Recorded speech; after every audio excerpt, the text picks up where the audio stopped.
You won't see it coming. No warship on the horizon. No fleet assembling in the distance. No column of smoke rising from a burning vessel, not yet. Just silence beneath the surface of dark water. And then, without warning, the world's most important shipping lane goes dark. That is not a hypothetical. That is Iran's strategy, and right. Now, it is being executed in real time. The strait that holds the world hostage. To understand why the Strait of Hormuz matters so much, you have to understand what it actually is. Picture a narrow ribbon of water at its tightest point, just 33 kilometers wide, squeezed between the southern coast of Iran and the small nation of Oman. On any given day, between 17 and 21 million barrels of crude oil pass through this corridor. Add liquefied natural gas, refined petroleum products, and other energy. Cargo, and you are looking at roughly 1/5 of all the energy the world consumes moving through a channel so narrow that large tankers must follow designated lanes just to avoid colliding with each other. This is not just a regional waterway. It is the central artery of the global economy. Saudi Arabia, the way, Kuwait, Iraq, and Qatar combined, they account for a significant portion of the world's oil exports, and almost all of it flows through Hormuz. Japan gets roughly 90% of its oil imports through this strait, South Korea. India, China, all deeply dependent on this single passage. If the Strait of Hormuz closes, the world does not just pay more for fuel. Supply chains fracture, manufacturing slows, inflation surges, governments that rely on cheap energy imports face political crises. The economic consequences spread far beyond the Middle East to every factory floor, every gas station, every household that pays an electricity bill, and Iran knows this better than anyone. A strategy built for asymmetric war. For decades, Western military analysts assumed that any Iranian threat to global shipping would be met with overwhelming American naval force. The U.S. Fifth Fleet, headquartered in Bahrain, has long served as the primary deterrent to any Iranian attempt to close or disrupt the strait.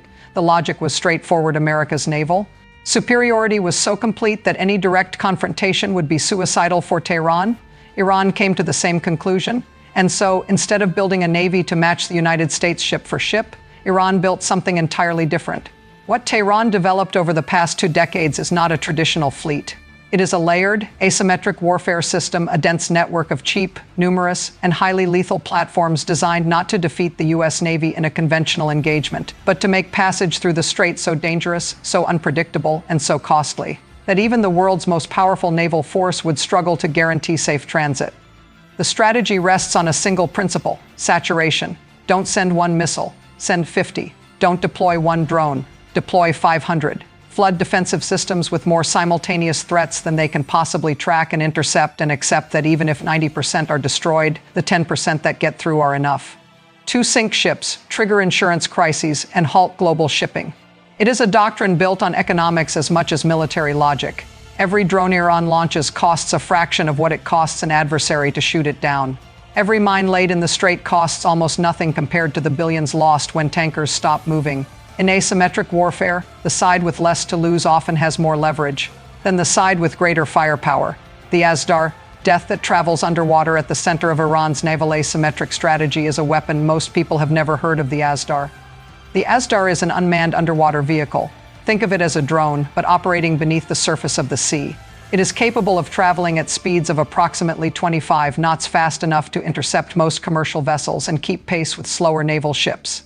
Analysts believe it can remain submerged and operational for up to 4 days, covering distances of roughly 600 kilometers on a single charge. What makes the Azhdar so dangerous is not its speed, it is its silence. Conventional submarines are detectable. They have acoustic signatures, thermal profiles, and pressure waves that sophisticated sonar systems can identify. The Azhdar, as an unmanned platform, can be designed to minimize all of these signatures. It produces no crew noise. It generates minimal heat, operating just beneath the surface. Or at greater depths, it can approach a vessel without triggering standard detection systems. And once it reaches its target, the consequences are catastrophic. In certain operational configurations, underwater drones like the Azhdar are designed to approach a ship's hull and detonate an explosive payload at close range, effectively functioning as what military analysts call a suicide torpedo. The damage caused by an underwater explosion against a large tanker's hull is severe. Unlike a missile strike on the superstructure, an underwater detonation can breach the keel, flood compartments, and sink a vessel with no possibility of emergency response. For oil tankers carrying hundreds of thousands of barrels of crude, such an attack would not only destroy the vessel, it would trigger an environmental catastrophe, spread burning oil across shipping lanes, and signal to every other tanker captain in the region that the strait is no longer safe. The swarm doctrine, overwhelming the defenders. The Azhdar, however, is only one layer of a much more complex system. Iran's broader naval strategy in the Persian Gulf is built around the concept of the swarm, the simultaneous deployment of large numbers of inexpensive, individually replaceable platforms that collectively overwhelm sophisticated and expensive defensive systems. Alongside underwater vehicles, Iran is believed to operate swarms of unmanned aerial vehicles capable of targeting ships from the air. These drones fly low and fast, making them difficult to track on radar, particularly in the cluttered electromagnetic environment of the Persian Gulf, where commercial air traffic and electronic interference are constant challenges for defense operators. Iran also maintains a significant fleet of fast attack boats, small, highly maneuverable vessels capable of carrying anti-ship missiles, torpedoes, or suicide bomb payloads. In the narrow waters of the strait, these boats can accelerate to attack speed, fire their weapons, and disperse before larger warships can respond effectively. They are, in essence, naval guerrilla fighters, and the geography of the Persian Gulf is perfectly suited to guerrilla warfare. Layered on top of all this is Iran's arsenal of anti-ship missiles, including the Nur, the Qatar, and more advanced variants developed in recent years. These missiles can be launched from coastal positions, from naval vessels, from submarines, and from aircraft, creating multiple threat vectors that a defending force must simultaneously address. Some of Iran's unmanned platforms are believed to incorporate artificial intelligence guidance systems capable of identifying and tracking vessel types autonomously, adjusting approach vectors in real time, and coordinating attacks with other platforms in the swarm without requiring continuous human command input. As these systems mature, the challenge of defending against them only increases. The combined effect of all these systems operating simultaneously, underwater drones approaching from below, aerial drones attacking from above, fast boats charging from the flanks, and anti-ship missiles incoming from multiple coastal positions, is a threat environment so complex and so fast-moving that even the most advanced naval defense systems in the world would be placed under extreme stress. The mine, the weapon that keeps killing after the war ends, of all the tools in Iran's maritime arsenal, perhaps none is more strategically significant or more underreported than the naval mine. Mines are old weapons. They have been used in warfare for over a century, but in the right geography, deployed in sufficient numbers, they remain among the most effective and economically devastating instruments of naval warfare ever invented. According to maritime intelligence firm Riyadh Global, Iran may possess between 5,000 and 6,000 naval mines. These are not simple devices. Modern naval mines come in multiple variants. Some are anchored to the seabed and detonate when a ship passes within range. Others are propelled toward targets by small motors. Some drift on currents, waiting passively for contact. The most sophisticated are acoustic or magnetic mines, capable of distinguishing between vessel types and detonating selectively, targeting military ships while allowing civilian traffic to pass, or vice versa, depending on how they are programmed. No confirmed mine deployments have been reported in the Strait of Hormuz as of now, but analysts are watching the situation extremely closely because the consequences of even a partial minefield in Hormuz would be severe and long-lasting. Mine-clearing operations in busy, narrow shipping lanes are extraordinarily slow and dangerous. Specialized minesweeper vessels must sweep sections of water methodically, using sonar and remotely operated vehicles to locate and neutralize individual mines one by one. In a waterway as trafficked as the Strait of Hormuz, the process could take weeks under ideal conditions and months if Iran's mina-laying operations were extensive or conducted in multiple phases. During that entire period, commercial shipping would effectively halt. Insurance companies would refuse coverage for tankers attempting transit. Ship captains would divert to longer and more expensive routes around Africa. The global energy supply shock would be immediate, severe, and sustained, with the effects felt not just in the Gulf, but in every economy on the planet that depends on imported energy.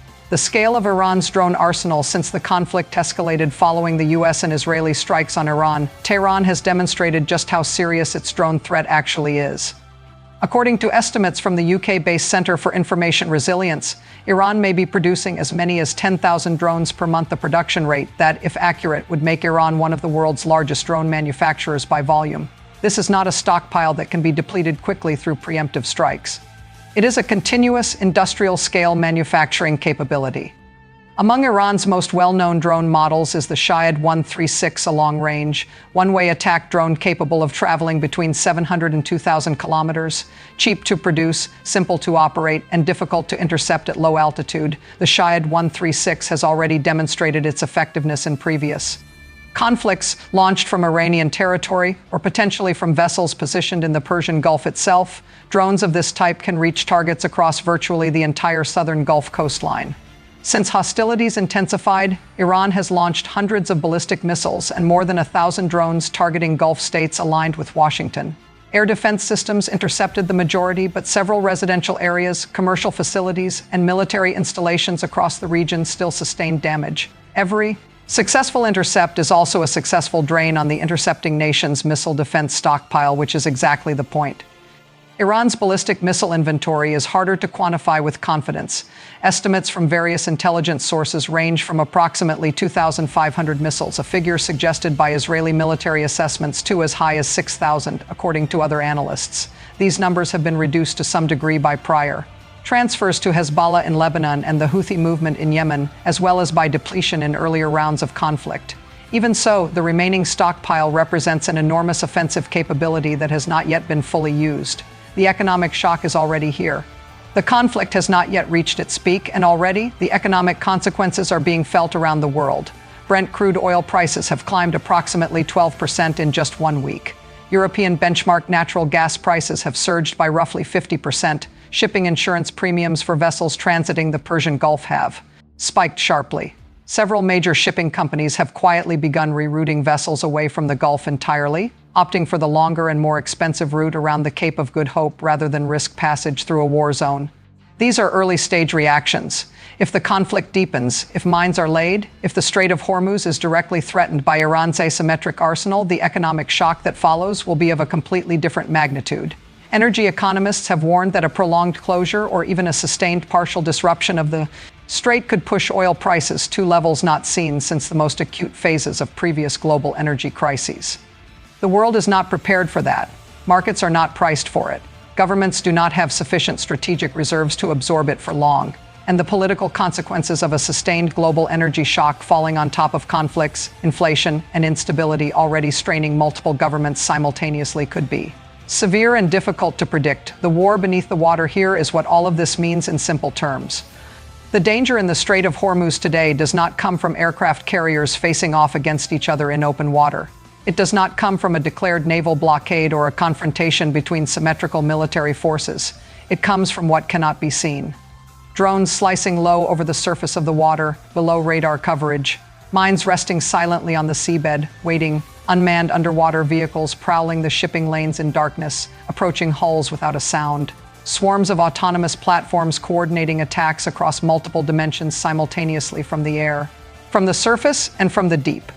In this single narrow corridor, 33 kilometers wide at its tightest point, carrying 1/5 of the world's energy, even the credible threat of these weapons is enough to freeze shipping, spike prices, and send shockwaves through every market on Earth. Iran does not need to win a naval battle to win this war. It only needs to make the cost of losing high enough that the world blinks first. And in the Strait of Hormuz, the invisible navy may already be winning.